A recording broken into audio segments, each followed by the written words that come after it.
everyone, today I'm in Saguaro National Park in Arizona and we're going to be testing out which one is the best telephoto lens to use for travel photography. So on one hand, I have the Sony a7 IV with the 70-200 f2.8 GM2, and on the other hand, I have the Lumix S1R2 with the 85mm f1.8. I have traveled with both these lenses quite a lot, and I have pros and cons for each of these. We're going to be doing some landscape and lifestyle photography to compare these two lenses, so let's get started. Thank you to Professional Photographers of America for sponsoring this video. So we're just waiting for the sun to rise, so while we've got this ambient light, I want to take a landscape photo just here. We've got this beautiful mountain range and so many saguaro cactus. So I'm going to start off on the 70-200. On the 70mm end, you can see a lot of this sort of like dead bushes down the bottom here, which I want to get rid of. And I can easily do that by zooming in just a bit to crop that out. So a 70-200 is so versatile when you're out on location. You don't have to physically move because I actually can't right now. I can't get closer to the landscape. So it is handy having this to be able to zoom and compose your shots. The sun is coming. Whoa, the sun. Oh, I love like the contrast in colors. So I've switched over to my 85mm, and since this is a prime lens, I can't actually zoom in and compose my shot. So I am stuck with that kind of dead bush down the bottom of the frame. So I do have to sacrifice my resolution by cropping the image to get the right composition. In saying that, this camera is 44 megapixels, so it's not too bad. So if you want to go run over there, I found a composition here. I've been looking for some cactus that we can have as a silhouette in the landscape, and I've just asked Dan to go and stand right in the middle of my frame, all the way on the other side of this little hill here. Oh, that's gonna look so cool. To the left footpath. Yeah, and then turn right. Yeah, just there. Sometimes it's nice to have like a point of interest in your photo amongst the landscape. I feel like as a portrait photographer, I can't help myself. This shot right here is one of the reasons I love using a telephoto lens while I'm traveling. It has a really magical way of compressing the entire scene to make it look almost otherworldly. It's also great when you're in a location like this that is super textured and busy, but it's all kind of the same color. Telephoto lenses really help isolate the subject to get them to pop in your frame. In this location, I think both lenses do a great job at compressing the scene, making it look quite cinematic. Let's find our next spot. I want to get a backlit shot next. Before we continue taking photos in this amazing location, I want to let you know more about the sponsor of today's video, PPA. Professional Photographers of America have a lot of helpful tools you need to help start and grow your small business. Some of my favorites are customizable contracts, marketing templates, legal resources, as well as workshops and webinars. As a member, you can enjoy not having to worry about gear damage or loss with up to $15,000 worth of equipment insurance.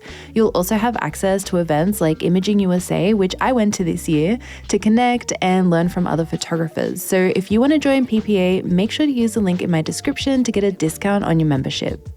So even though the 70-200 is a very versatile lens while traveling, something that you can't miss is that it is pretty huge and it is fairly heavy as well. I've always opted to put the 85mm right here in this clip in my backpack because it's just so much lighter and convenient.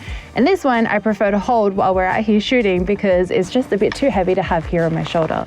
So while this does have the benefit of being very versatile, this in 85, whether it's this 1.8 or a different kind of 85, are usually much more smaller and lighter, which makes them more convenient to travel with. Sorry about the cars. I think now that it's sunrise, everyone's like coming here, so it's getting a little bit busy. That's a pretty big difference right there. Why do I even travel with an 85?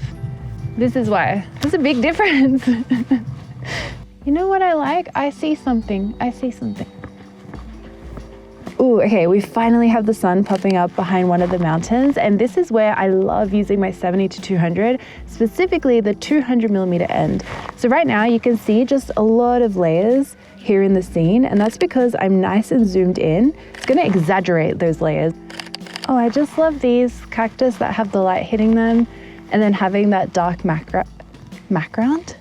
Having that dark background behind them. What's a background? It's a macro background. macro background. I've switched over to my 85 on Lumix now, and while this scene still looks really beautiful, it's not quite as dramatic as the 200mm shot where it's really honing in on that cool little mountain and the layers. The 85mm shot gives a bit more context to the frame instead, but the good thing about 70 to 200 is that if I wanted that context, I could shoot it at 70 as well.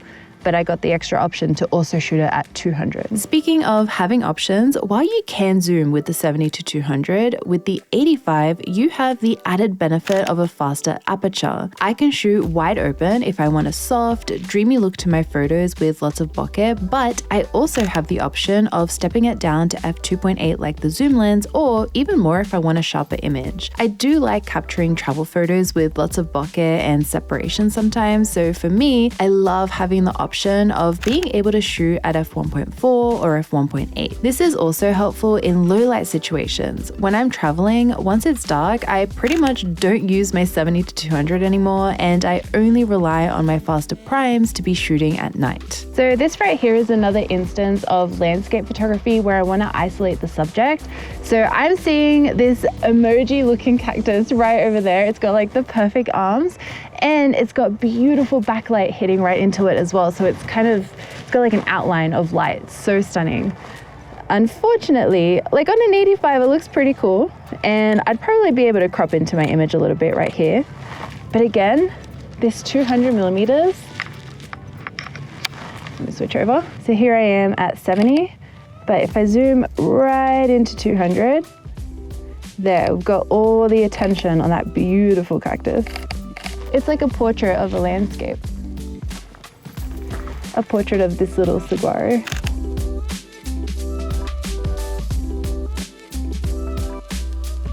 There's people at the top of the mountain playing guitar and singing. So maybe you can hear that in the background. But I want to take a portrait shot just here. So Dan and I are going to take turns standing just about here. And this is one of the reasons I love traveling with a telephoto lens, is to get portraits with the environment. So when you're shooting in a super large location like this, it can be very beneficial to have a telephoto lens to bring the background closer to your subject, kind of like flattens the image out more, and you can see more of the shapes and the location that you're in with the person. So that's what we're going to do right now, just before the sun pops out, and then we might get a couple more with the sun as well.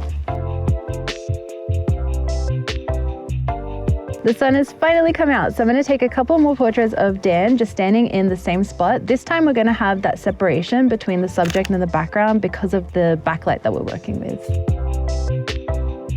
I also have my 35mm with me for my Lumix camera, so I'm also going to take some shots of that, and I'll show you a comparison of what it looks like when you take a photo in the same spot with a wide-angle lens versus a telephoto lens. So as you can see with the wide-angle lens, it's more of an environmental portrait. You can see a little bit more of the ground as well, and it doesn't look quite as magical compared to the telephoto photo where the background is super compressed and it looks like such a dreamy looking shot.